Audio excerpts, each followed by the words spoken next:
Pessoal, boa noite. Então, agora a gente vai começar, né? Boa noite a todos vocês que estão aqui presentes, vocês que estão aí remotamente. Então, vamos fazer silêncio agora, né, pessoal?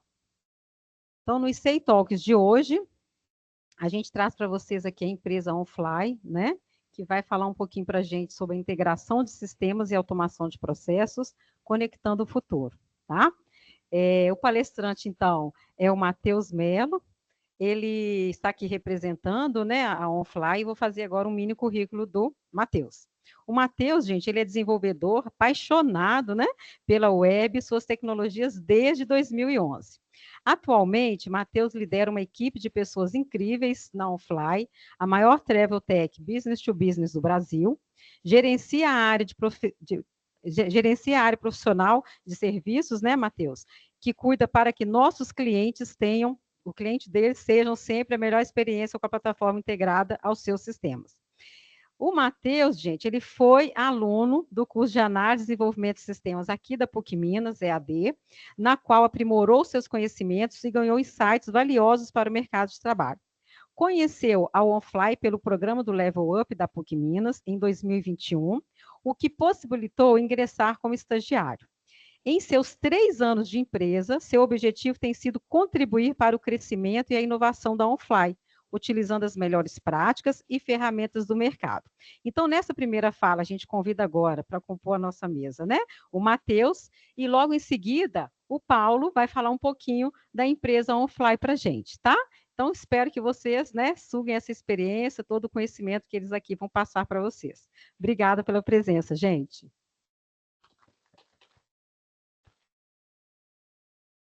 Obrigado, muito obrigado. Tudo bem, pessoal? Boa noite.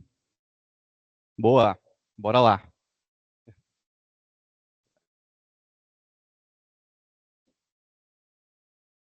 Bom, pessoal, muito prazer. Então, como a Soraya falou, eu fui aluno da PUC, conheci a OnFly pelo Level Up, não conhecia a empresa, mas é uma empresa mineira. Talvez quando vocês vão para Confins ali, para o aeroporto, vocês veem ali alguns outdoors nossos, até mesmo as publicidades, né? OnFly é uma empresa de viagens corporativas, mas a gente tem toda uma solução de gestão de despesas, de gestão de viagens, com certeza, mas também de viagens a lazer, com outro produto que a gente tem. Basicamente, tá, pessoal? Eu sou desenvolvedor back-end desde lá de quando a gente codava no PHP 5, sei lá, 4. Não sei se vocês já codaram em PHP ou alguma linguagem web assim. Então, já vê que deu uma evoluída aí, né? Nós vamos falar hoje sobre integração de sistemas e automação. Por que a gente vai falar sobre isso? Porque quando a gente está codando aqui, está estudando, está desenvolvendo a área de tecnologia, a gente pensa na integração, na tecnologia como um fim, como um produto, como, enfim, um sistema que a gente está fazendo, um site, um software. Mas, às vezes, né, quando a gente entra no mercado de trabalho, a gente vai assumir diversos desafios lá dentro, porque o TI está aqui para servir o negócio. Nós vamos entrar, a gente vai entender que a empresa, às vezes, precisa de uma integração com um gateway de pagamento para fazer suas vendas, com o sistema de gestão empresarial para fazer todo o faturamento da empresa. Então, vocês vão ver que integração vai girar em torno de muitas das coisas que a gente faz como profissionais de TI. Tá? E como é que a gente pode ajudar o negócio? Né? Então, vamos descobrir um pouquinho sobre o que é integração primeiro. Tá? Então, basicamente, integração, para ser bem simples aqui, é conectar um sistema A ao sistema B. Mas como é que a gente faz isso? Existem várias formas. Então, por exemplo, às vezes um sistema A, ele tem uma API legada, um web service que a gente chama, SOAP, não sei se vocês já tiveram contato, é triste. Não sei, né? É muito mais fácil uma API REST, né? A gente sabe. Mas isso vai ter em sistemas muito robustos, às vezes nos sistemas antigos. Né? Então, você pensa em como que lá nos anos 80 tinha já, 90, etc., tinha esses sistemas já que tinha essa noção ali de que ia ter uma integraçãozinha. E muitas das vezes, o que a gente pensa como integração é a gente desenvolver uma solução, às vezes, dentro do sistema de uma dessas duas pontas aí que a gente está integrando. Então, por exemplo, se a gente for um e-commerce ali no sistema A, eu vou fazer um puxadinho ali no meu e-commerce, vou colocar um cron ali para rodar, e vou fazer uma consulta ali no meu gateway de pagamento para ver se meu cliente tem ali valor, limite no cartão de crédito para eu transacionar aquela compra. Beleza, tem limite, gateway de pagamento me liberou ali, eu vou lá e autorizo, finalizo aquele checkout lá. E aí, claro, tem toda a gestão de talvez estorno, coisas que você tem que pensar no dia a dia de uma integração. Então, geralmente, quando a gente vai fazer essas integrações, a gente pensa em fazer em um dos sistemas. Isso deixa o código mais acoplado, deixa a codebase gigantesca. Então, um sistema monolítico, então, você vai ter muito mais código ali dentro. E o que é uma automação, por assim dizer? Automação é basicamente você executar de forma sistêmica um processo repetitivo e muitas vezes manual. Então, vamos pensar no nosso e-commerce. Se a gente ou pensar num sistema em que a gente tem o cliente consumindo o nosso produto e a gente vai faturar isso para eles. Então, como é que a gente faz isso? Né? Uma pessoa vai fazer isso na mão. Então, basicamente, pega todas as compras desse cliente, consolida tudo, soma o valor total e leva isso para uma digitação. Entra lá no sistema de gestão empresarial, ou ERP, que é o coração da empresa, né, onde está o financeiro, e digita aquela fatura. Ah, o cliente tal, coloca os dados dele, CPF, etc. Calcula imposto, enfim. Faz tudo isso. É um time do financeiro que vai fazer isso dentro da empresa. Depois, esse time fatura, gera uma nota fiscal, gera um boleto, tem que enviar para o cliente, tem que mandar um e-mail para ele e tal. Cara, se a gente vai fazer isso manual, você vai ter uma equipe gigantesca, né, para fazer isso, dependendo do seu volume, claro. Mas quando você está começando, talvez é muito simples você pensar em, não vou colocar tanta inteligência aqui nesse processo. E a gente vê muito isso em empresas em crescimento. Então, quando a gente pensa num MVP, muitas das vezes isso aqui é o normal. A gente vende como que já está integrado, já está automatizado, porque o cliente não sente tanto essa necessidade aqui de ser muito real time. Mas pensa aí, né? Como é que a gente consegue escalar isso? É contratando mais gente? Acho que não. Vai ficando muito mais caro. Né? E aí o TI está aqui para ajudar o negócio. Então, por que isso é tão importante? A gente precisa pensar em integração e automação. A gente precisa pensar na agilidade. Então, as empresas em escalada precisam executar muito em menos tempo. Então, parênteses, tá? OnFly, quando eu entrei, tinha cerca de 40 pessoas. 21, 22, janeiro 22. Hoje nós estamos em 500. Então, como é que uma empresa que está crescendo o dobro praticamente ali o tempo todo, como é que ela consegue escalar rápido? Ela basicamente precisa de pessoas, claro, mas ela precisa de otimizar seus processos operacionais. Então, a gente pensa em integração. E a gente, claro, vende integração para o cliente, porque a gente tem esse know-how, mas a gente, claro, usa dentro da empresa. Redução de erros, tá? Então, tudo que é manual a gente sabe que vai dar problema.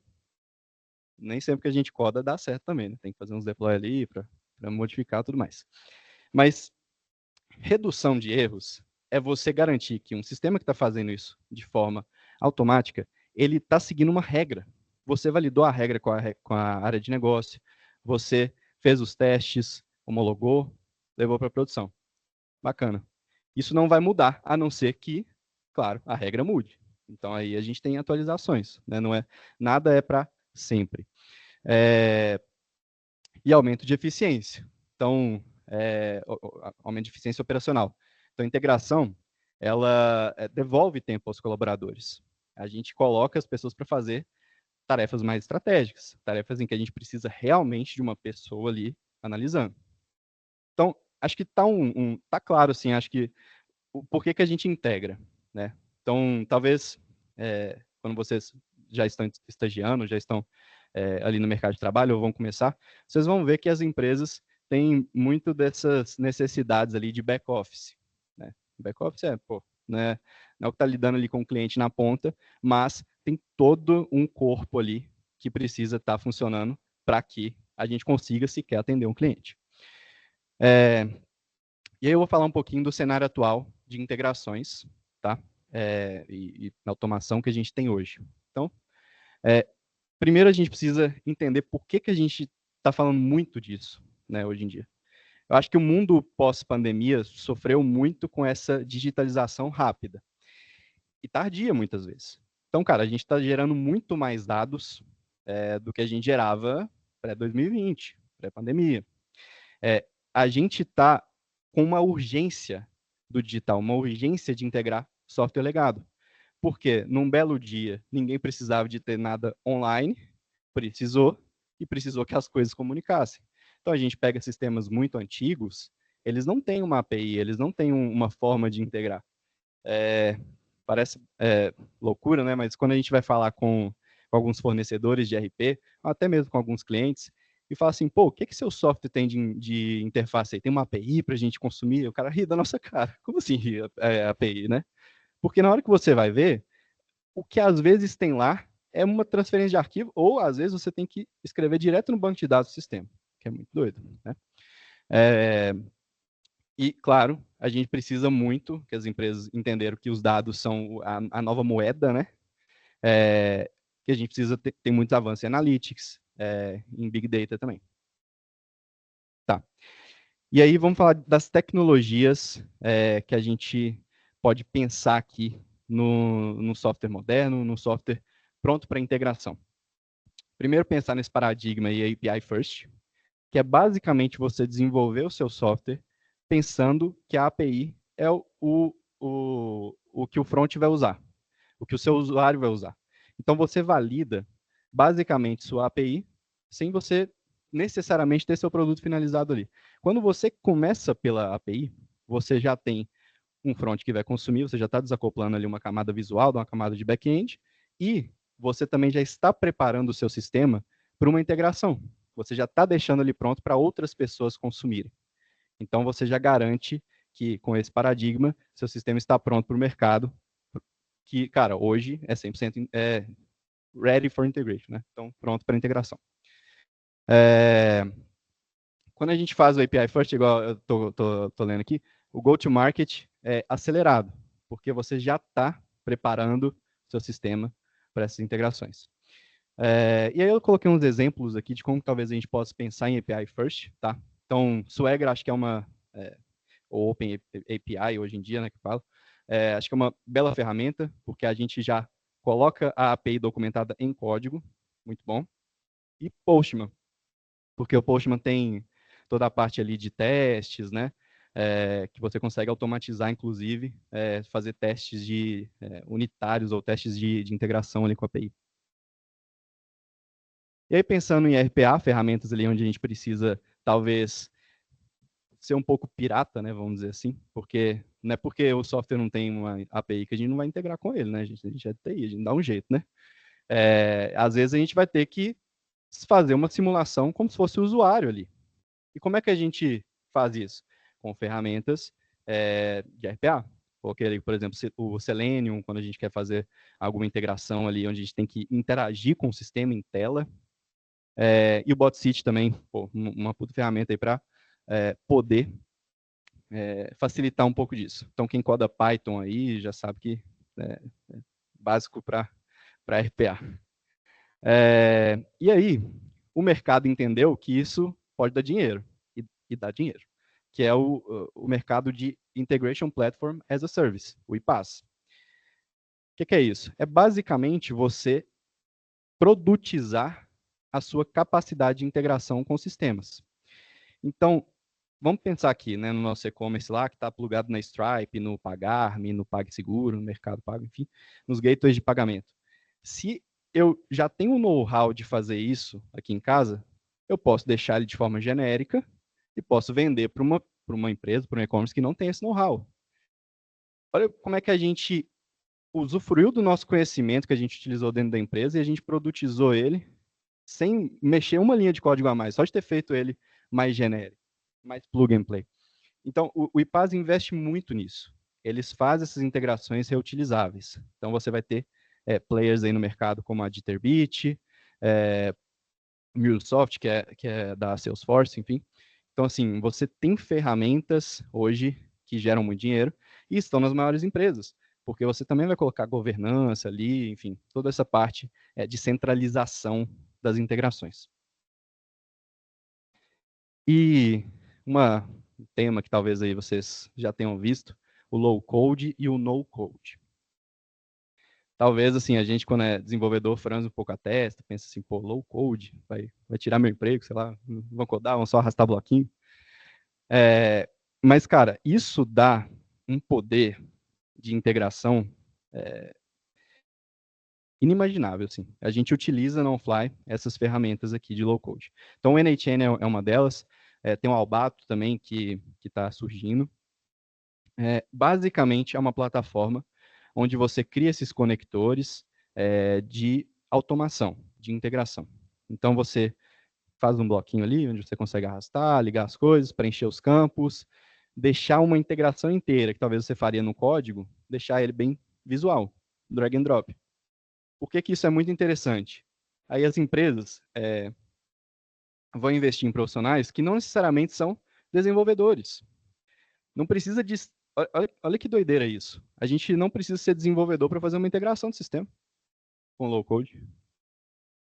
Assim, né, talvez por um tempo atrás é meio inconcebível, né? Na verdade, as pessoas que não tinham esse conhecimento, mas tinham a ideia de fazer, elas só comunicavam essa ideia, passavam para alguém que saberia implementar isso. E agora, quando elas têm essas ferramentas, elas conseguem. Eu vou falar um pouquinho do low code e o no code, que é um tema bem legal para mim, assim, porque eu tenho um artigo lá no LinkedIn que fala um pouco das ferramentas e tal. Será que vale surfar na onda do low code e tal? Para quem é non-coder, é basicamente uma explosão na mente mesmo, porque você pega... Quem não tem um parente, sei lá, que fala assim, pô, tem uma ideia de um site aqui, de um sistema, que agora que o povo descobre que a gente está estudando TI, quer que a gente faça qualquer coisa ali, né? Um aplicativo novo, etc. Cara, quando você dá uma plataforma de no-code que chama Adalo. Quando você dá acesso a essa plataforma ali para essa pessoa que te pediu um aplicativo, ela consegue arrastar os componentes que estão escritos em React Native, por exemplo. Você arrasta lá como se você estivesse num Figma montando seu aplicativo, só que no final o negócio está pronto, cara. O negócio está pronto para você subir isso para a App Store. Plugando enfim, plugando em gateway de pagamento. Então, assim, antes de entrar no OnFly, já fiz uns freelas ali, então já codei alguns componentes para o Adalo, para plugar no Mercado Pago, por exemplo, para gerar o QR Code do Pix para pagar.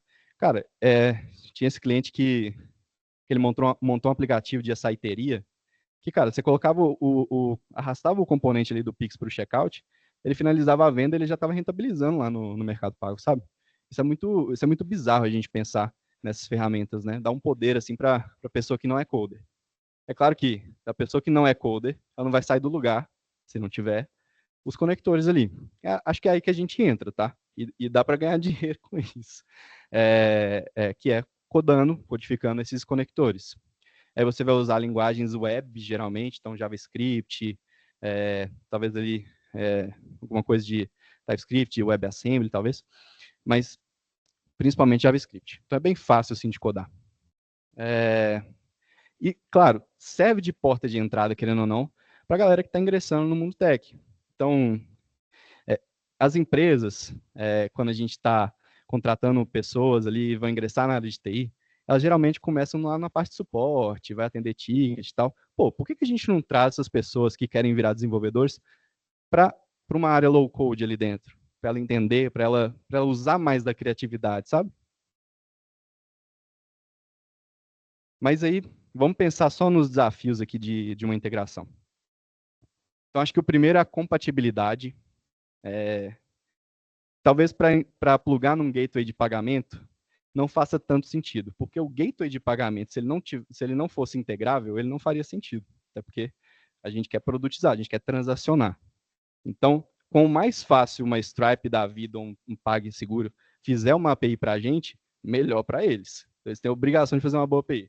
Então, não é um exemplo tão legal. Mas quando a gente pensa assim em ERP, né, que é você fazer uma integração com SAP, com o sistema da TOTS, por exemplo, você vai esbarrar em sistemas com APIs pessimamente documentadas. Não sei se você já já foram fazer uma integração de algum sistema ali, ou mesmo ver alguma API para você plugar em algum sistema, cara, às vezes você pensa assim, pô, quem fez isso não faz a mínima ideia de como que integra com o sistema, porque é muito disso. A gente tem esses problemas ali de conceituais mesmo.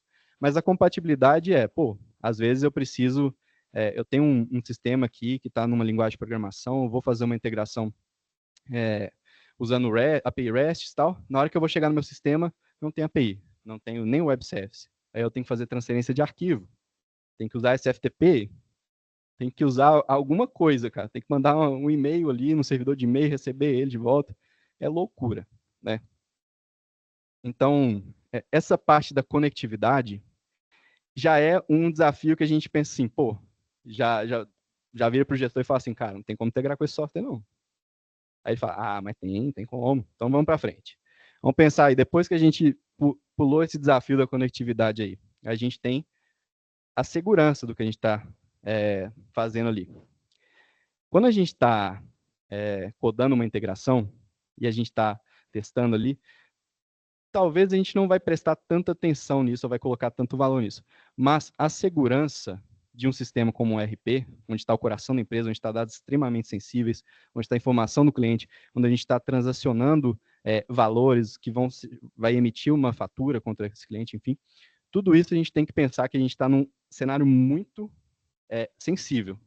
E a gente tem que pensar na segurança desses dados, tem que pensar em formas de a gente garantir que a gente não vai vazar nenhuma integração, não vai colocar essa automatização em risco. Porque uma vez que a gente tira esse crivo manual, alguma pessoa lá que é muito mais cuidadosa, sabe dos problemas que pode dar, ela acaba afastando e não entende, talvez, ali que um sistema mal configurado ou um bug que seja, pode dar um problema.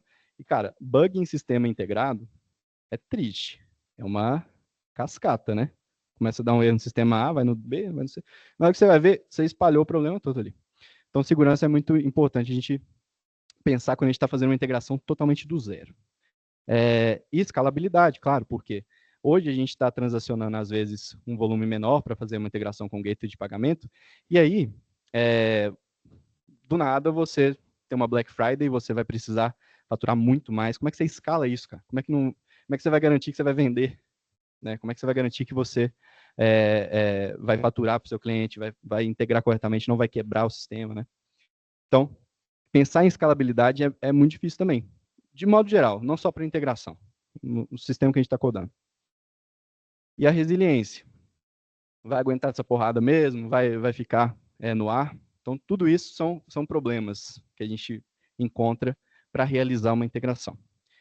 E aí, talvez, pensando em soluções, né, o que a gente tem aqui primeiro, acho que para resolver esses problemas do mundo inconectável, é a padronização de APIs. Vamos começar pelos programas que a gente está fazendo. Então, se eu estou fazendo um software aqui para integrar, eu estou pensando aqui já em padrões de normalização de API. Estou pensando aqui em OpenAPI, estou pensando em formatos de você fazer filtros mais otimizados com OData, estou pensando numa integração de usuários no meu sistema com o padrão SCIM, da mesma forma que a gente tem padrões de SSO como SAML, como OpenID Connect para login, a gente também tem padrões para cadastrar usuários no nosso sistema.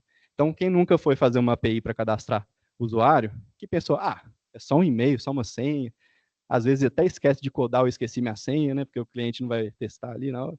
Mas assim, com essa API de SCIM, você pluga nos principais softwares de gestão de acesso do mercado. Então, do nada, seu software está integrando com Okta, está integrando com o Azure AD, que agora é Entra ID, enfim. Então, assim, você já está criando um sistema robusto, só utilizando bons padrões de API. Beleza, então, passamos aí o problema das APIs. A gente ainda... lembra daquilo que eu falei? Pô, tô codando uma integração do sistema A e do B, eu vou fazer a codificação no meu sistema A, no meu sistema de e-commerce. Pô, legal, pode funcionar. Mas, às vezes, você vai precisar depois fazer outras integrações e você vai querer ter separado esse negócio. Por quê? Você precisa observar se as integrações estão fluindo. Então, você criar um middleware, não sei se você já viu esse conceito assim, claro que os frameworks web existem, né, mas o middleware como um software, que é você colocar um software no meio do caminho entre as integrações, isso te dá uma centralização e uma observabilidade muito maior das suas integrações. Então, o N8N por si só, é o exemplo que a gente usa aqui no OnFly, já é um software que está no meio do caminho. Então, a integração não é o final, ela é o meio, ela está transportando ali os dados.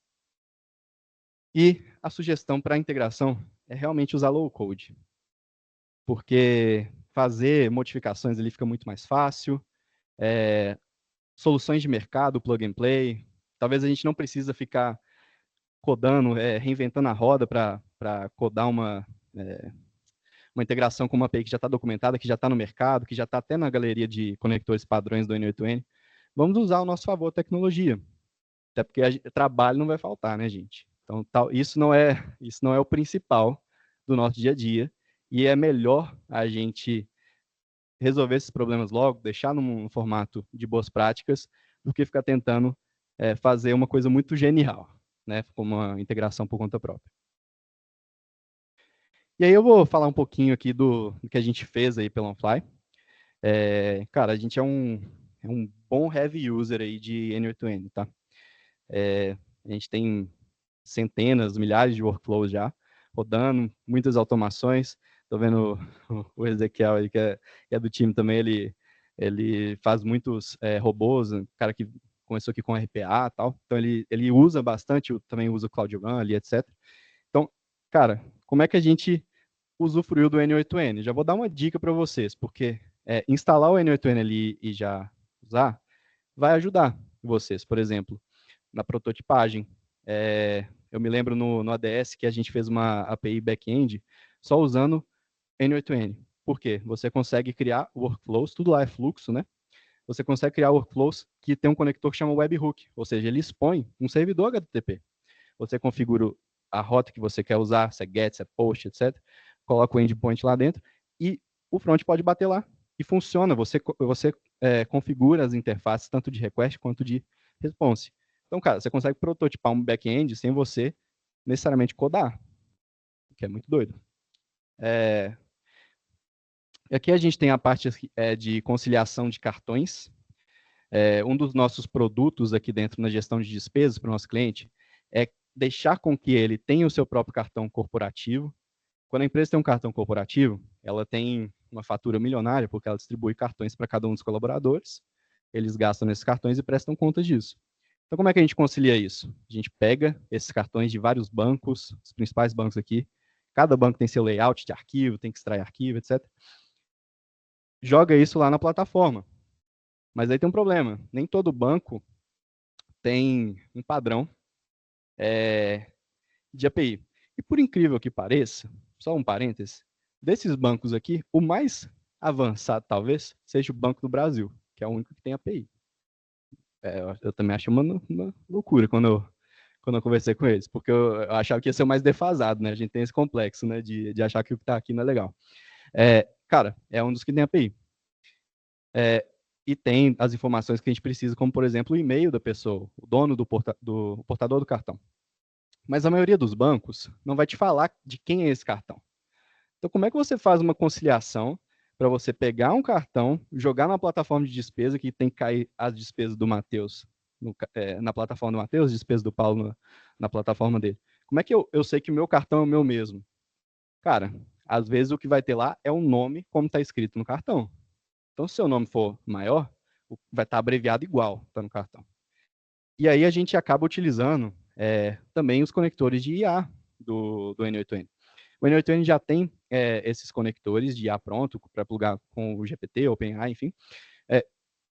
Mas nessa versão aqui que a gente estava usando, não tinha, mas nem por isso a gente pode deixar de usar os conectores de HTTP, que tem esses globos ali. Então é como se você fosse usar no Postman mesmo, mas você está fazendo tudo drag and drop ali. E aí, a gente fez esse prompt ali para o GPT, falou assim, olha, GPT, vou te mandar essas informações aqui, tudo que eu tenho, você me desculpa já, mas a gente vai te mandar uma lista de nomes aqui que eu extraí dos portadores de cartão, vou te mandar uma despesa aqui de cartão, vou falar o nome como está escrito ali. Vou bater lá nos colaboradores da OnFly, pegar a lista de usuários, você tenta achar o dono desse cartão. E aí você explica para ele, ó, vai treinando. Ó, não pode pegar só pelo primeiro nome, que nem todo Matheus é só eu. Tem vários na OnFly, então no meu time tem 5. E não pega só pelo último nome. Então, assim, se você não tiver 100% de certeza, é melhor você falar que não sei, não achei, do que a gente cadastrar uma despesa errada na pessoa. Cara, porque a gente sabe que o B2B é complicado, porque você erra uma vírgula ali, dá muito problema. Então, quando a gente está pensando nisso aqui, a gente está fazendo uma POC, a gente está utilizando AI também nesse caminho para resolver esses problemas.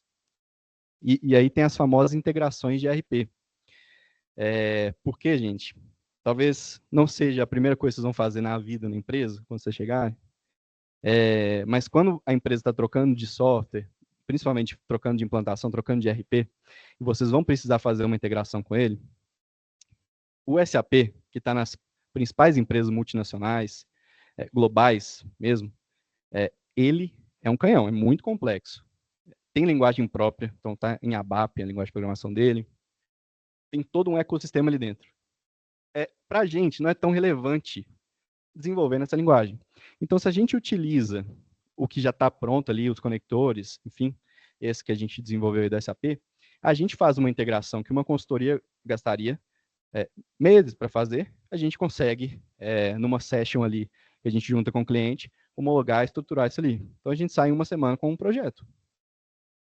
Isso dá um poder e dá uma competitividade muito legal, tá? Talvez eu esteja entregando ouro aí. Eu sei que teve um IC Talks de Change Data Capture.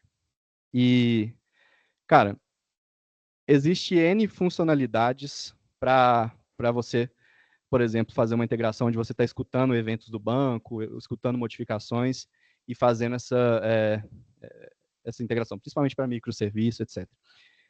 Qual que foi um problema que a gente começou a identificar no N8N?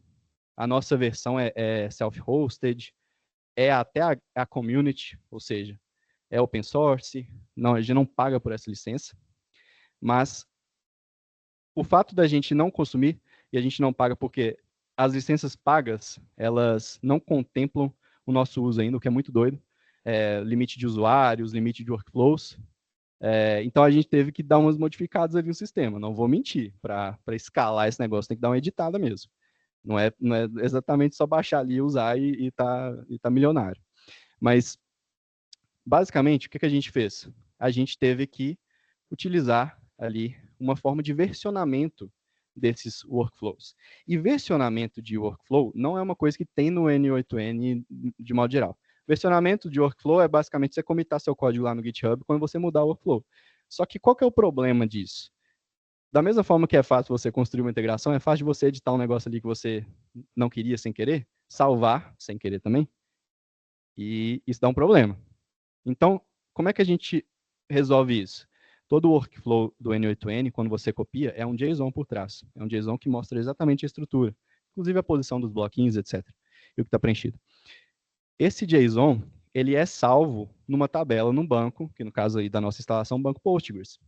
Então, como que a gente versionou, basicamente? A gente pega esses dados ali que estão sendo jogados nesse banco Postgres, escuta essas edições na tabela, com o Debizium, com o Zookeeper, com o Kafka, e pega aquilo, sobe isso lá para o GitLab. Ou seja, o GitLab acaba também sendo o nosso backup de banco de dados ali do N8N, de workflows.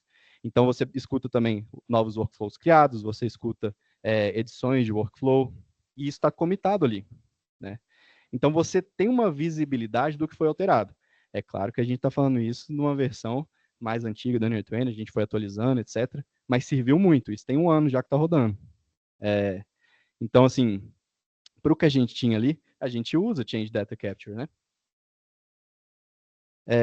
E acho que tem mais, sabe? Eu acho que tem tem como a gente evoluir ali. Então, pensando aqui no futuro aqui, né, das integrações, eu acho que tudo muito gira em torno do que a gente já falou aqui, mas acho que tem como aplicar mais IA, sempre tem, porque A gente sabe como é que é o avanço disso para a pessoa usando no final, mas a gente, usando IA, a gente sempre fica brincando com o GPT, não aplica muito ali no dia a dia, né? Igual a gente está fazendo e está começando.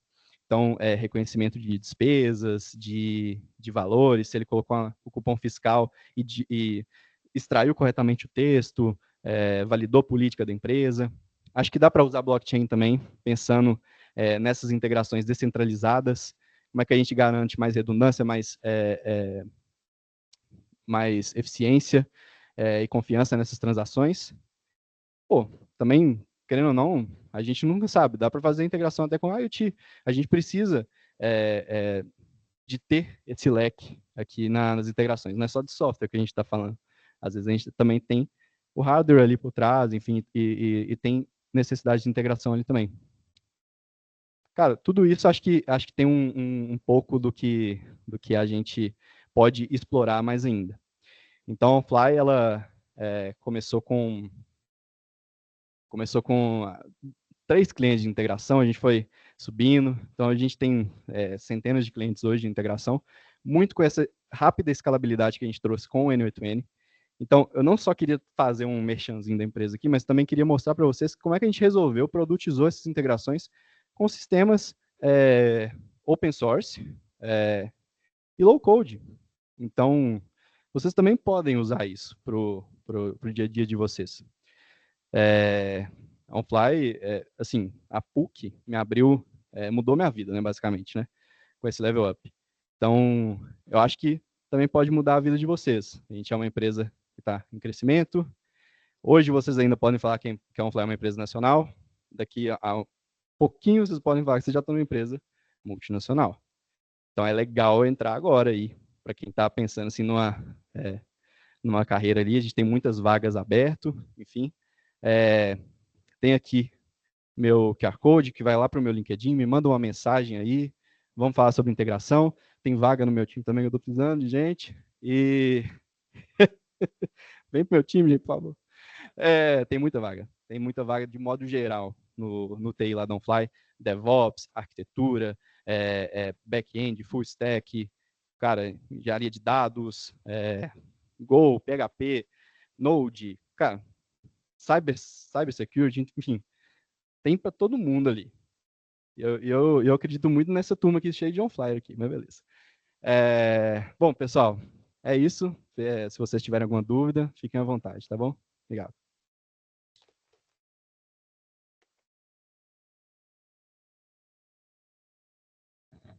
Pessoal, então antes das perguntas, a gente passa a palavra aqui para o Paulo, né, para falar um pouquinho aqui da OnFly para a gente. Por favor, Paulo. Obrigado. E pessoal, boa noite, tudo bem? Quem também não está presente aqui, boa noite. Bom, a OnFly é uma empresa que nasceu em 2018, com uma vontade enorme de atender um mercado que não era muito bem atendido, era extremamente complexo. Viajar a trabalho é extremamente complexo. Quando eu era executivo que viajava muito, perdia muito tempo para fazer a minha prestação de contas. Gastava 1 dia, 2 dias, 3, aí na hora de receber era extremamente complexo, eu infringi políticas que eu não sabia, já passou do prazo, enfim. Era extremamente confuso, complexo, manual, eu tinha que mandar planilha, eu tinha que mandar PowerPoint, enfim. É muito difícil conseguir o colaborador ali prestar contas para a empresa. E a OnFly ela surgiu para resolver esse problema. Ou seja, a gente não é focado apenas em viagens, gestão de despesas, toda aquela gama ali de produtos que nós fornecemos, mas nós somos muito preocupados em devolver o tempo para a pessoa que está utilizando a nossa ferramenta. É um tempo que, quando nós estamos viajando hoje, a despesa a gente já vai lançando, tirando foto, já anexando, enviando para aprovação, você está dentro da política, fora da política, ou seja, apoiar todo o crescimento ali, também toda a evolução dos nossos clientes e também dos colaboradores, né? É um tempo que eu anteriormente gastava lá meu domingo para fazer uma planilha para mandar. Então, hoje a gente vem resolvendo esse problema no dia a dia. Uma empresa que nasceu pequena, mas com uma vontade enorme de ser gigante. A gente não tem limites, a gente não impõe limites de crescimento.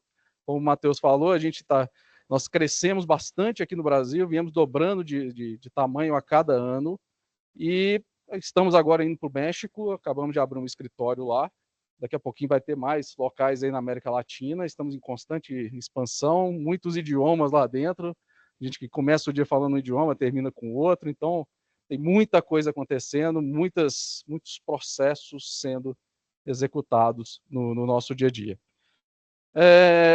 Hoje, para vocês terem uma ideia, nós temos mais de 500 colaboradores, em torno aí de 1.600 clientes ativos, acho que já aumentou um pouquinho, 1.700 por ali, de diversos tamanhos, pequenos negócios, médios negócios, grandes empresas, big empresas, né, muito grande.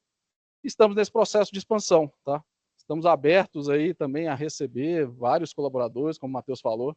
Temos vagas lá, eu acho que abertas hoje, temos em torno de umas 30, 40 vagas em aberto de todas as áreas possíveis dentro da tecnologia.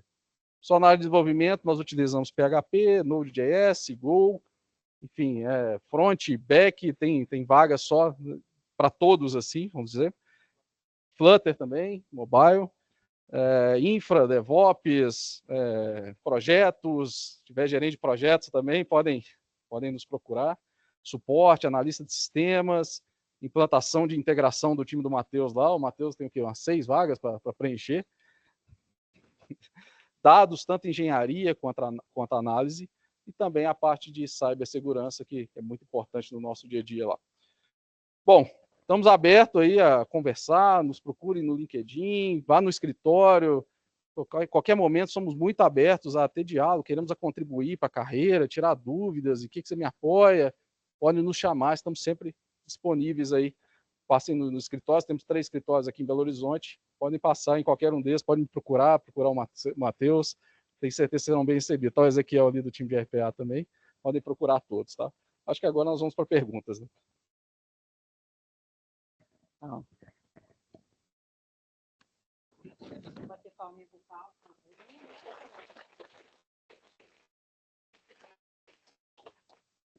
Gente, então assim, né, estou aqui desde já agradecendo, né, ao Matheus, ao Paulo, ao Luciano, nosso fotógrafo aqui, né, Luciano, e o Marcelo, que eu não sei se ele está assistindo, né, meu ex-aluno, que é o dono dessa empresa.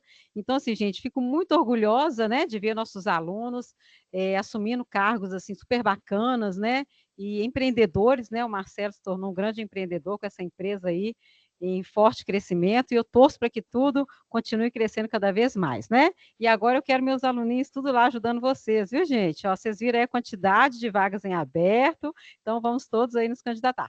Vamos agora abrir para perguntas.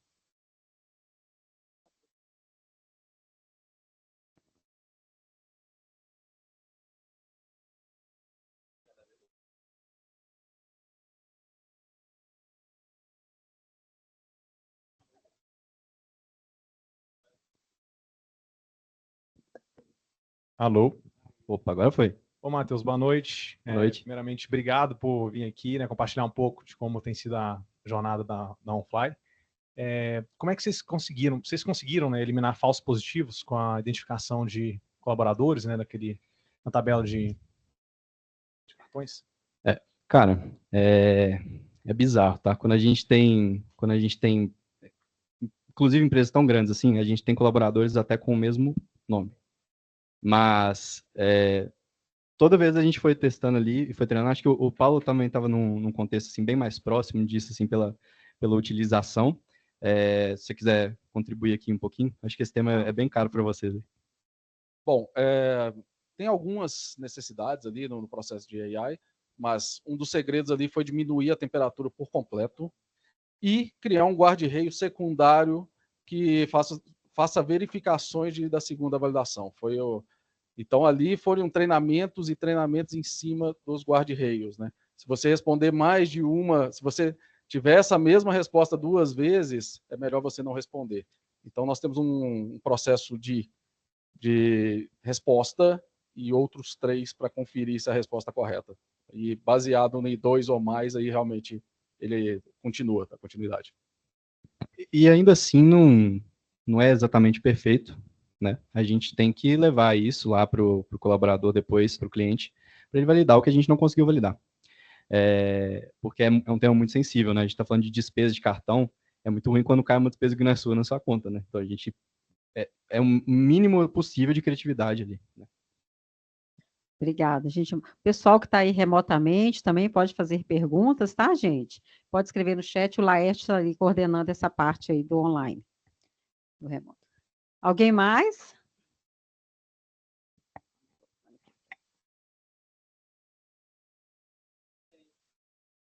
Obrigado. Prazer, eu me chamo Vinícius, estou no primeiro período do curso de Engenharia de Software e eu estou com uma dúvida. Quais são as principais habilidades e tecnologias que alguém tem que dominar para poder entrar na OnFly hoje? Boa. Bom, seja bem-vindo à carreira de tecnologia. Acho que eu, quando entrei para a OnFly, eu estava também no primeiro período, no ADS. É claro que eu já vim com uma bagagem de programação. Acho que hoje em dia é muito difícil a gente entrar na faculdade de TI sem já ter visto alguma coisa ali, sabe? É um conhecimento muito específico. Ninguém acorda um dia e fala, pô, vou estudar programação, né? Já, seja com algum jogo ali, etc. Ou, enfim, algumas coisas, ele já desenvolveu alguma coisa. Então, cara, tenta diversificar bastante. Na carreira de estágio, por exemplo, diferentemente de muitas empresas onde o estagiário faz coisas muito avulsas, aleatórias, meu primeiro dia no OnFly, acho que eu peguei o Postman ali e comecei a ver como é que fazia a integração com o RP. Eu não sabia o que era um RP, cara. E hoje a gente fala com clientes, a gente fala na linguagem do financeiro. A gente fala exatamente no módulo que a pessoa vai entrar lá. A gente tem que falar no nível mais operacional ali com o financeiro, a gente tem que falar no nível técnico com o cara que está lá na infra do RP. Por que eu estou falando isso? Porque o estagiário ali não faz, ele não tem muito medo de errar, medo de ser feliz, vamos dizer assim. Porque ali a gente vai explorar os conceitos como todo mundo explora, claro que com menos cobrança. Então é um momento excelente, o momento do estágio, que cara, você não é cobrado na cadeira de Dev Júnior, na cadeira de Dev Planner, etc., mas você tem a oportunidade de trabalhar ao lado dessas pessoas e aprender com elas. Cara, isso é muito legal. Agora, destaque aí, né? Acho que bom, ver um pouquinho da nossa stack, acho que é legal. A gente não tem tanto preciosismo mais por linguagem igual a gente tinha. Eu acho que a gente esgotou toda a capacidade de PHP de Belo Horizonte. E talvez vocês não... não sei, só para tirar uma dúvida, levanta a mão quem coda PHP, ou quem codou. 2, 3. Vocês já podem entrar já, gente, porque tá precisando. A gente facilita até o teste para vocês. Gente, é muito complexo, tá? E a gente hoje está diversificando bastante com Go, para ter mais performance em algumas áreas ali. A gente está numa arquitetura de microserviços também, mesmo em PHP, o que é muito legal. A gente está utilizando componentes bem avançados do PHP, com o Swole, por exemplo, para basicamente imitar como se fossem os eventos ali do Node, ali, corrotinas, utilizando frameworks mais avançados, como a HyperF, por exemplo. Então, estou falando uma sopa de diretrizes ali, mas às vezes vocês podem pesquisar sobre. Mas, carreira de back, você já tem uma preferência em back, front? Então, eu estou me aproximando mais pelo back. Legal. Estou achando mais interessante. Tamo junto, tamo junto. É melhor mesmo. Mas assim, basicamente, tá? O nosso stack back na OnFly é PHP ou Node com Nest e, no caso do N8N aqui, que também é considerado um desenvolvedor back-end quando ele entra aqui para o time, ele coda em TypeScript. Então, ele é um framework próprio, é bem na unha mesmo ali, mas é com as abstrações do N8N. Mas é basicamente essas linguagens aqui dentro. Mas, cara, com o estágio lá, igual, se você for entrar, como eu entrei assim no primeiro período, como estagiário, isso aí, você vai ter oportunidade de você aprender muita coisa lá. Eu não sabia TypeScript quando eu entrei para o OnFly. Então, menti. Eu tive que aprender a fazer uma integração e aprender TypeScript também, no meio do caminho. Mas beleza, cara, deu muito certo. Foi legal. Obrigado. Tudo bom? Boa noite. Boa noite. Você pode contar para a gente um pouco sobre os valores da OnFly e qual que é o regime de trabalho, coisas mais específicas? Legal. Então, cara, a gente tem uma cultura, ao meu ver, tá? De conhecimento o tempo todo, basicamente você tem treinamentos, você tem talks, você tem incentivos. A área de dados da OnFly, por exemplo, cria, que eu já falei isso com o nosso head de data lá. Cara, esses custos que vocês fazem aqui internos é para, tipo, uma coisa que você paga muito caro aqui fora. Você aprender a ser um analista de dados, você aprender a ser um engenheiro, tem uma documentação legal, tem essa cultura ali muito forte, assim, de desenvolvimento, de discussão de melhores práticas. A gente tem time de arquitetura, a gente tem time que basicamente a gente tem muita sinergia assim nesses times para falar sobre qualquer stack, qualquer tecnologia, e a gente aprende muito e a gente também ensina. OnFly foi o lugar que eu mais dei palestra na minha vida, interna mesmo, sabe? Já falei de regex lá dentro, já falei de N8N também, falei de um monte de coisa lá dentro. Para o comercial, enfim. Então, para a gente que é dev assim, desafia muito a sair um pouco da zona de conforto, que às vezes a gente é mais bicho do mato, a gente é mais, quero só minha demandinha ali, quero ficar no meu computadorzinho, não quero falar com ninguém. A gente é muito puxado para o negócio, para a gente entender as áreas e basicamente querer contribuir o tempo todo. E a cultura da OnFly é de muita transparência. Então, você vai ter reuniões semestrais, às vezes ali, com a diretoria abrindo resultado, mostrando como é que está indo a empresa, para qual caminho que a gente está indo. Ninguém fica perdido lá. Até porque, nem pode, porque a gente está num constante crescimento ali, e quem fica perdido, na hora que assusta, tem mais 200 pessoas e ninguém sabe quem você é. Então, cara, é bizarro o que a gente está passando ali, e é muito legal. Quando você perguntou do regime, hoje o nosso regime ele é híbrido, mas é um dia presencial no escritório. Estamos no escritório aqui, perto da PUC, na Alagoas, perto ali da Igreja de Boa Viagem. Estamos começando a estudar o remoto para senioridade, para sênior. Porque a gente quer captar pessoas muito, muito boas naquilo especificamente, onde quer que elas estejam, e que elas consigam passar esse conhecimento para baixo, sabe? Porque não vale só pegar a pessoa ali, ela só trabalhar na dela ali e não ajudar. Então, acho que é um pouco disso. Mas é o híbrido hoje, os times combinam, que dia que vai, então geralmente as pessoas vão no escritório em time ali, mas colaboram muito online. Assim.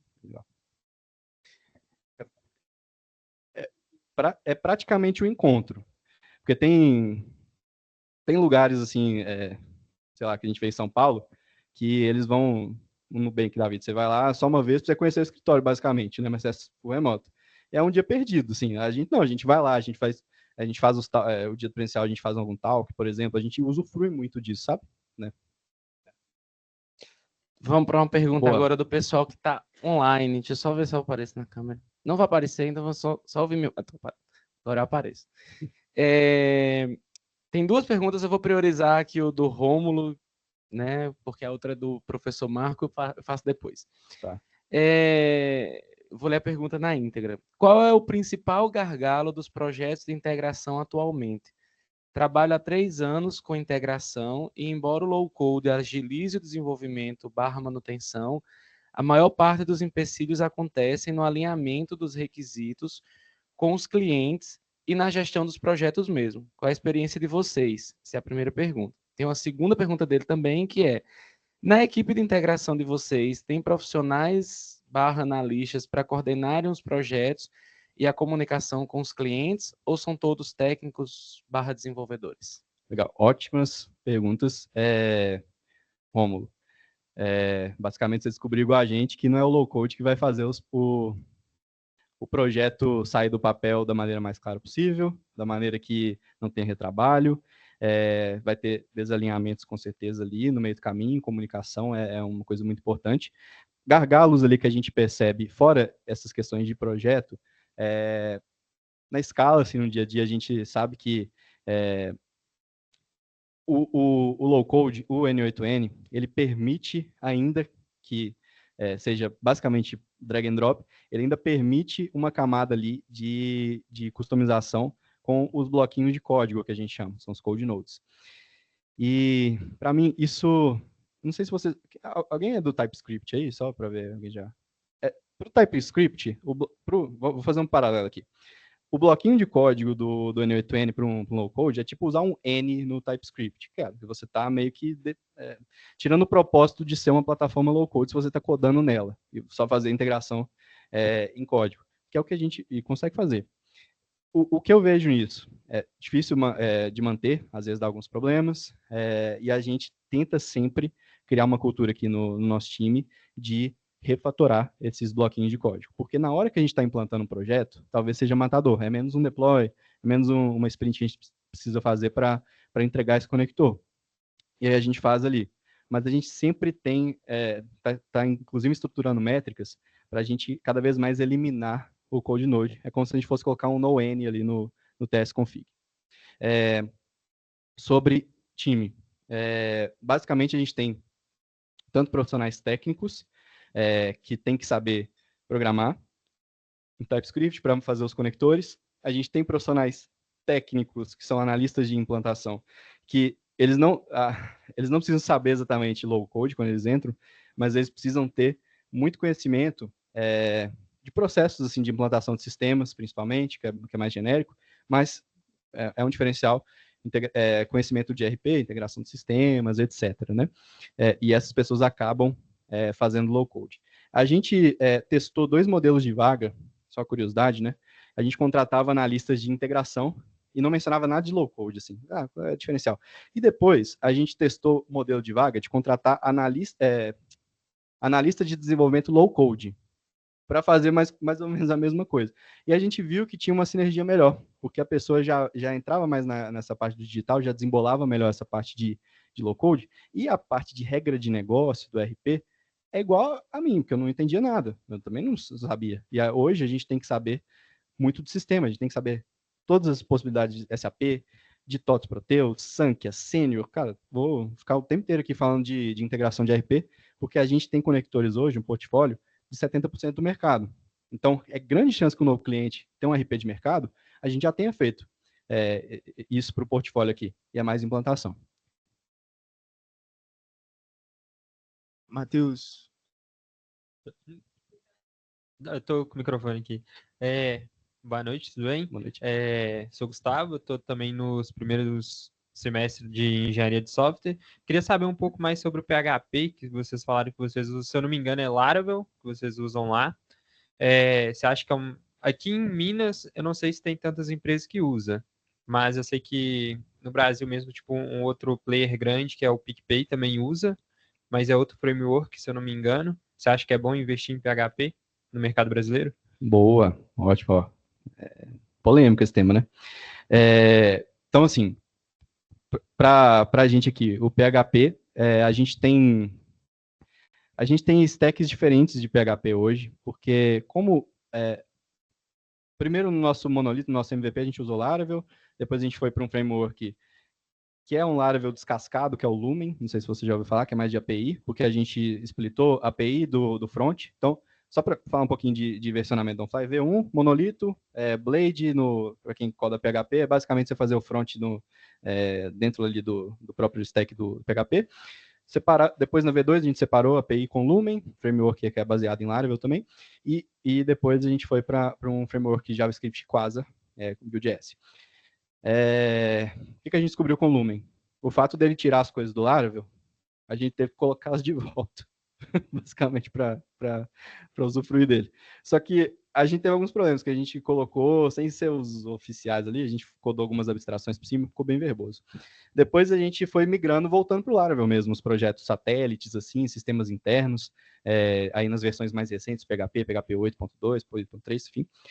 E a gente está entrando nessa stack do PicPay, nós estamos há mais de um ano rodando em HyperF, que também é uma dos frameworks que o PicPay utiliza.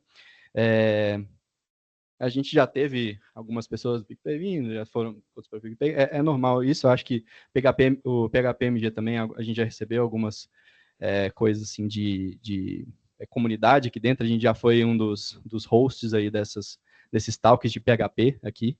Então, a gente queria lá no início criar uma cultura forte de PHP, e a gente tem essa ambição ainda, e talvez a gente seja, em BH hoje, a principal empresa de PHP. Muito provavelmente, sabe? Pela quantidade de usuários aqui, de desenvolvedores, etc., pelo tamanho da empresa. Então, assim, é nosso sonho querer que todo mundo aprenda PHP, porque eu acho que é uma linguagem legal assim, para a web, de toda forma. O problema do PHP, que eu vejo muito, assim, do passado até hoje em dia, eu acho que é a forma de usar também, né? Isso em qualquer linguagem a gente vai ver. No PHP, como a gente tem o Laravel hoje em dia, é mais difícil das pessoas inventarem, fazerem muita moda, né? Que é legal. Mas, como qualquer outro framework, quando você tem um ORM, etc., os principais gargalos que a gente vê, muitas vezes é de banco. Uma otimização, etc. E isso aí a gente, porque você está, às vezes, fazendo um select tudo, tratando o where lá no código, não está fazendo o where lá no banco. Então, tem algumas coisas assim que a gente percebeu ali e foi aprimorando. Então, a gente é o último a falar que o PHP é ruim, mas a gente não quer dizer que a gente não fala que o PHP é ruim, tem hora, né? Que é quando a gente entende que a necessidade dele foi até ali e a gente precisa diversificar um pouquinho para atender esse problema específico. A gente não usa PHP para extração de dados. Lá no BigQuery, a gente não faz, a gente não usa PHP para tudo. Então, acho que saber diversificar e sair um pouco desse preciosismo, porque PHP é tipo... quem gosta sei lá, de refrigerante zero, né? Nunca vai tomar o refrigerante com açúcar, né? Ah, não pode ser outra linguagem, tem que ser PHP. A gente saiu um pouquinho disso, porque a gente viu que diversificar é legal para o mercado, traz talentos que a gente talvez poderia ensinar um pouquinho de PHP para ele vai se dar bem, e a gente melhora também, de toda forma, a stack do OnFly, fica bem mais robusta. Mas, ainda assim, majoritariamente PHP, tá bom, Nubeck? Matheus, previamente aí você disse que vocês têm muita parte utilizando inteligência artificial, principalmente as partes aí de IA generativa e tal, mas vocês têm também planejamento de usar modelos próprios de machine learning, algo assim, e se não, por quê? Se sim, algum exemplo? Boa, vou chamar esse cara aqui de machine learning, de dados, é com ele mesmo. Bom, nós temos essas necessidades também do dia a dia, mas como viagens corporativas é muito dinâmico, você cotar um preço de uma passagem agora ou daqui 15 minutos tudo mudou, é muito difícil de você tentar prever. É porque não é uma estatística ali que nós vamos acompanhando, né? Aquilo depende da seguinte forma: uma agência de viagem vende um pacote de turismo e enche o avião, o preço mudou totalmente. Então, nós temos as intenções, nós temos vários mecanismos hoje que nós queremos complementar a jornada do colaborador, né, na utilização, mas mais apoiando nas necessidades do dia a dia do que tentar fazer predições do nosso negócio. Agora, nós temos predições, por exemplo, de faturamento, nós sabemos quanto nós vamos fechar o dia, né, a gente vai acompanhando esse processo, no final da semana, tudo isso nós utilizamos. Mas baseado no nosso mercado é muito difícil de fazer predição, a não ser que ela seja para contribuir para o dia a dia da pessoa que está fazendo a compra. Por exemplo, eu normalmente viajo BH São Paulo, então quando eu entro na plataforma, ela deveria me sugerir BH São Paulo. E aí sim a gente usa mais esses processos de recomendação do que realmente aplicar machine learning no dia a dia. Talvez assim, para uma viagem a lazer, faz mais sentido a gente tentar te indicar assim, quando que seria o melhor horário de você viajar, o melhor valor e tal. Mas para uma viagem corporativa, as pessoas estão ali para fechar negócio, então, tipo assim, ela não está muito ali, ali é o melhor valor, mas às vezes o negócio é milionário e eu preciso ir no mais caro possível mesmo, que eu preciso estar lá amanhã.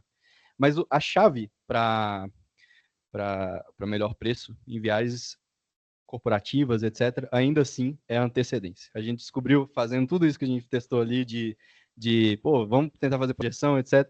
Na hora que a gente viu, cara, compra 15 dias antes, você vai ter o melhor passagem para você, vai ter a disponibilidade. 15, 20 dias. Alguma pergunta online? Vou aproveitar que o tema aí é dados, modelos. O professor Marco, ele é do curso de Ciência de Dados e Inteligência Artificial, né? Faz parte da coordenação. Acho que vocês sabem, a gente tem um curso aqui voltado para isso. E ele tem uma pergunta que é: qual que é a stack utilizada pela equipe de engenharia de dados? Acho que às vezes o Paulo volta aí, não sei. Eu poderia falar, mas acho que eu vou passar vergonha aqui, porque os caras são... Bom, basicamente, o time de dados utiliza, em sua maioria, o GCP, tá? Utiliza as extrações ali no BigQuery, toda essa stack ali de dados está no GCP. Quando a gente está falando de análise de dados, aí a gente pega essas informações ali que a gente aprimorou nas camadas ali de dados para levar isso lá para o Power BI, que aí a gente já está utilizando na stack da Microsoft. Quer falar alguma parte assim mais específica disso?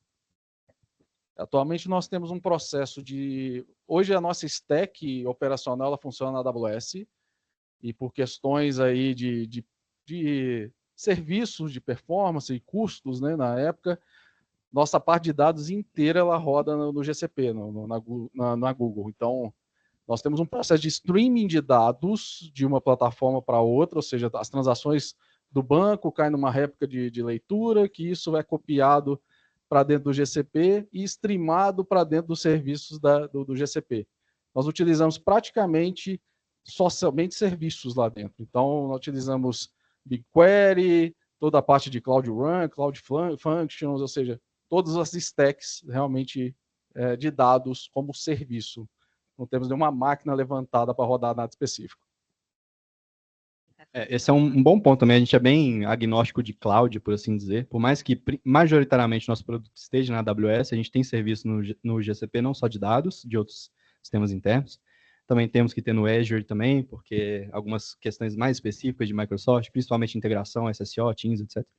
Então, a gente varia bastante ali. Então, trabalho para DevOps também não falta, né? Nesse sentido.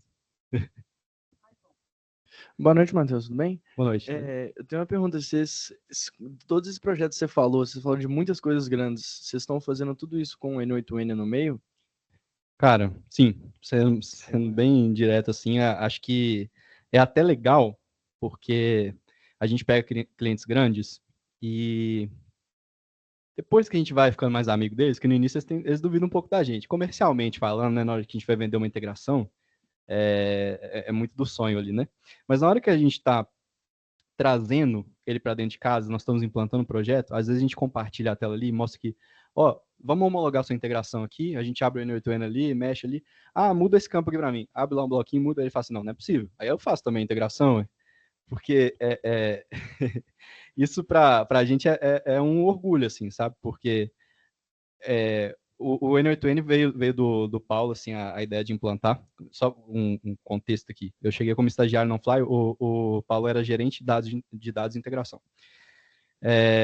Então, meu chefe ali, né, nesse todo minha jornada aqui no Fly, mas ele trouxe o N8N, já conhecia alguma coisa assim de low code, nunca tinha mexido com essa plataforma de automação, e quando a gente, na visão dele, assim, e também acho que até na minha mesmo, a gente não achava que isso ia muito para frente, não. Porque na época a gente tinha 5, 6 clientes, depois passou para 10.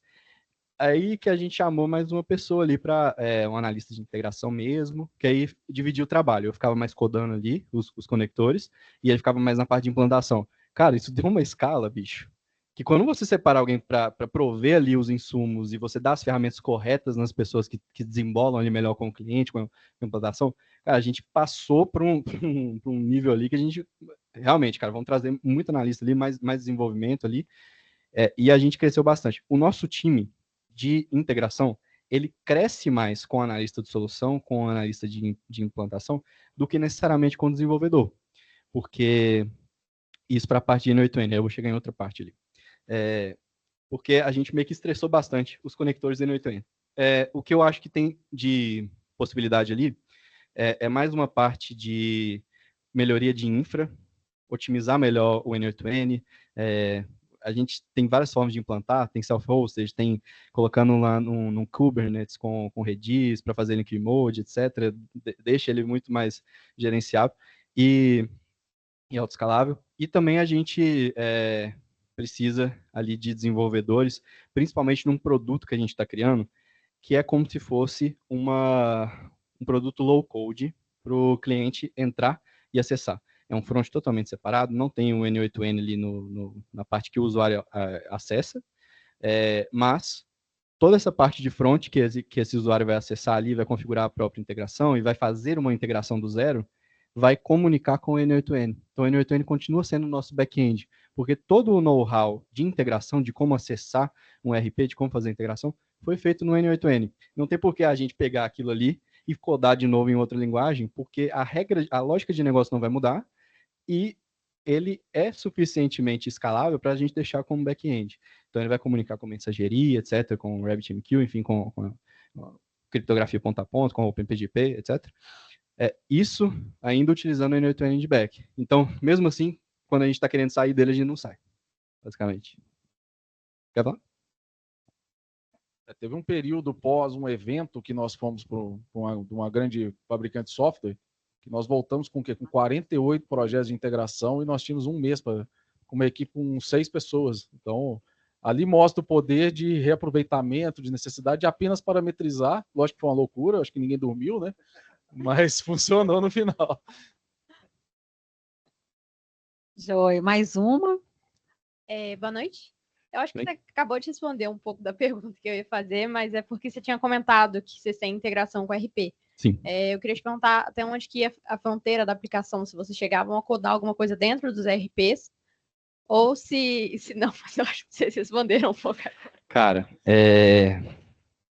como é que eu posso te dizer isso aqui? A gente faz uma integração,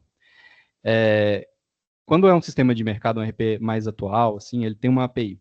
Quando ele não tem, ele quer ser específico mesmo. Então, por exemplo, essa API, igual eu falei, teve desenvolvimento ABAP. A gente não tem conhecimento ABAP aqui dentro de casa. Cara, é um conhecimento muito caro para a gente não usufruir dele ao longo do tempo, porque a gente não utiliza SAP aqui como RP. Talvez faria muito sentido se a gente tivesse, etc. Então, a gente terceiriza a parte do RP, que a gente não necessariamente vai mexer ali. Se fosse, por exemplo, Java, C Sharp, ok, a gente entrava, a gente já entrou em projetos assim. Mas específico a linguagem do RP, por exemplo, SAP, ABAP, a gente fez. O Proteus, que é o nosso carro-chefe, que é da TOTS, a linguagem dele de programação lá dentro é a DVPL, e hoje em dia TL++. E aí o Paulo, ele mexeu com Proteus, foi analista Proteus, etc., por muito tempo, e ele codificava essa parte do RP. Só que aí tem uma questão muito legal, porque a gente quase não tem modificação naquele fonte ali. Por quê? Porque é um outro trabalho, e é um desafio que eu tive de lidar com consultorias de RP, de tentar explicar para o consultor assim, cara, por favor, faz um código genérico, que eu consiga mandar os parâmetros, e você só emite uma nota fiscal para eu te pagar de vez em quando aqui pelo licenciamento do seu código. Porque o mercado de RP, ele é muito pautado nas horas técnicas ali, e às vezes a pessoa ela está acostumada a fazer de um jeito para dar uma espuma ali, dar mais valor ali no projeto, e ela acaba deixando ele muito engessado, muito específico para um cliente, de forma que se a gente muda ali o cliente que com o mesmo RP, a integração quebra. Com o Proteus já não, porque o Paulo, nem sei quem que te pediu para integrar Proteus, acho que ninguém te pediu, né? Você quis fazer porque queria tirar queria tirar um problema antigo da cabeça, também ele não queria ficar dando manutenção muito nisso não depois, né? Então ele fez de um jeito mais genérico possível para que a gente conseguisse só implantar. E eu acho que depois de uns 4, 5, 6 clientes, a gente viu ali que já esgotamos tudo de Proteus que tinha. E o que a gente percebe nos RPs é que depois da terceira implantação daquele RP, a gente já meio que dominou tudo que tinha que dominar ali, e são ajustes finos. Então, a gente, para rentabilizar nesses projetos ali, geralmente o primeiro sai mais ou menos no 0 a 0 ali, e os demais vão melhorando a rentabilidade. Joia, a gente está caminhando para o fim, né, da nossa palestra. A última pergunta eu vou deixar aqui para o colega. Responsa, hein? A última pergunta. Boa noite, Matheus. Primeiramente, parabéns pela sua palestra e tal. Obrigado. Minha pergunta é mais direcionada para você, não tanto para a empresa assim. Eu estava stalkeando seu LinkedIn aqui antes de fazer a pergunta, que você tá chegando no seu terceiro ano na OnFly, você está com o cargo de head. Eu queria perguntar para você, nesse pouco tempo, quais características você acha que você carrega com você para ter chegado tão longe num cargo tão alto? Boa. Cara, eu vou te contar um pouco assim da sorte que eu tive também. Se você viu no meu LinkedIn ali, você sabe que eu formei em letras também. Então, nada a ver. Comecei fui fazer bacharelado ali e tal. E é literatura, né? Nem em português, etc. Quando o pessoal fala ali comigo, fala assim, é tudo linguagem, né? Uma de programação, outro... Mas, enfim, acho que ajuda muito a comunicação. Acho que o perfil de liderança é você saber falar com a pessoa e principalmente com o seu colega ali primeiro, porque você chega na empresa, quando você chega numa casa nova ali, você entra ali de fininho, vai querer fazer sua demanda e tal, e você vai ganhando confiança e vai mostrando seu serviço, naturalmente, claro. Como eu entrei como estagiário, nosso time acho que tinha 2 pessoas, tinha eu e mais um colega desenvolvedor, e a gente tinha, vou falar assim, a gente tinha um atrito ali, né? Uma questão assim mais de questões de discussões técnicas mesmo. A gente gastava muito tempo para tentar explicar que no TypeScript você tem que usar a interface tal, não pode usar esse não. Cara, assim, isso para mim não entrega projeto, sabe? Mas o que a gente fez basicamente ali, o que eu fiz, né, basicamente, foi teve uma sorte que eu entrei na empresa com 40 pessoas. Ali no TI acho que não tinha 20, tinha muito menos. Em janeiro de 23, o TI tinha 29 pessoas, a gente fechou o ano com 92. Então a gente triplicou o TI. É uma empresa de viagens, uma travel tech, que o TI veio depois, basicamente, assim, em maior escala, né? Virou um dos maiores times. Porque o MVP na OnFly era tipo o Marcelo, que é o CEO, ele codava OnFly, o Alain, que é nosso CTO também, só que eles também emitiam passagem, ia lá fazer toda a gestão, e eles emitiam basicamente na mão, depois começou os crawlers ali, etc. E aí entrou com consolidação, etc. Então, eu entrei num momento que a empresa, onde eu podia usufruir e mostrar muito do serviço ali, porque quando você está numa empresa pequena, você faz muito de tudo, você faz de tudo. E em startup, em crescimento, não sei se vocês estão em alguma startup, ou já tiveram experiência de estar em startup, eu estou falando de empresas menores assim, é que parece que passa 1 ano de empresa e você já está lá há 5. É bizarro, tá? A questão do tempo como ele corre.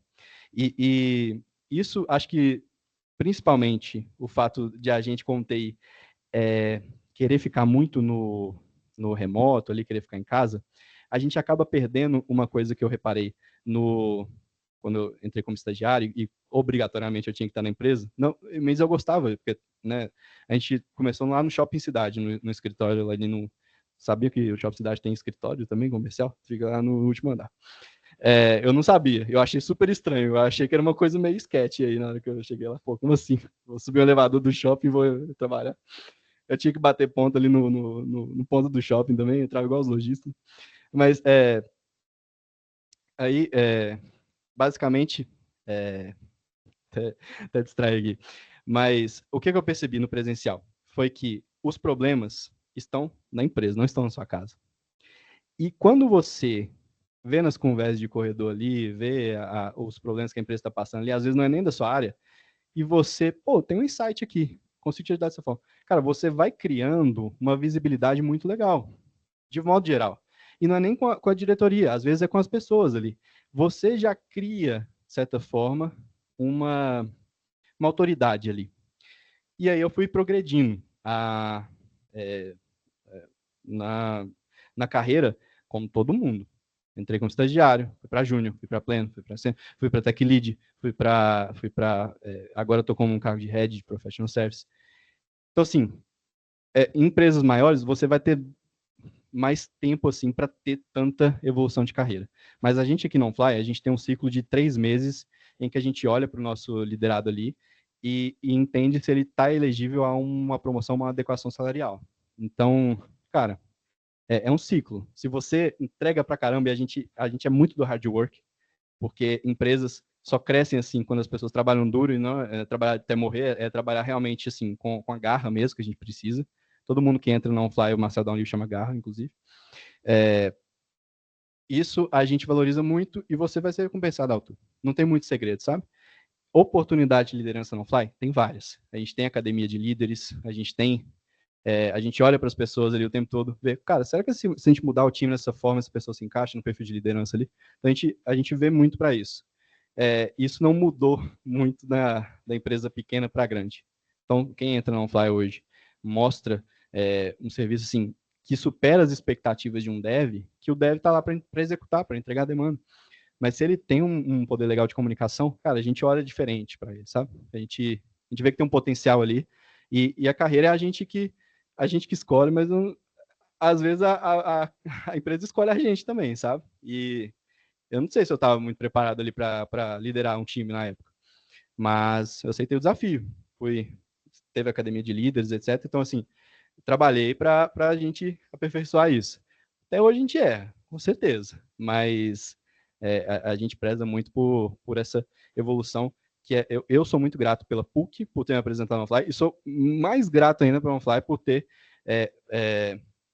feito minha carreira alavancar assim, não só de ganhar mais dinheiro, que acho que é consequência, mas de poder ter esse crescimento profissional. Porque certamente isso, para outras vivências que a gente vai ter, é uma coisa que a gente carrega para a vida, né? Não só ali na empresa. Muito bom, gente. Terminamos com... Muito bacana, né? Terminamos motivacional, a gente nem combinou, né? Foi bem legal esse finalzinho. Legal. Então, assim, gente, que bacana, né? Esse encontro, esses Sei Talks aqui com o Matheus Melo, representando aqui a OnFly, junto com o Paulo. E se vocês não sabem ainda, né, a gente tem agora um projeto chamado Work to Academy, né? A primeira empresa que está com a gente é a OnFly. Então, a parceria que está começando agora, não só em termos de participação de eventos, com visitas técnicas, né? A gente está indo lá também essa semana. Então, assim, tem um projeto da agência que a gente está junto. Então, assim, gente, é o início, né, que a gente espera de uma grande parceria, né? Então, vamos realmente aproveitar e absorver, que eu acho que é uma troca muito rica para todos nós, tá? Então, agradecer imensamente a todos vocês, a vocês todos aqui presentes e quem está também aí online com a gente. Obrigada aí até esse momento e até o próximo Sei Talks, gente. Um abraço para todos, boa noite. Valeu, pessoal. Obrigado.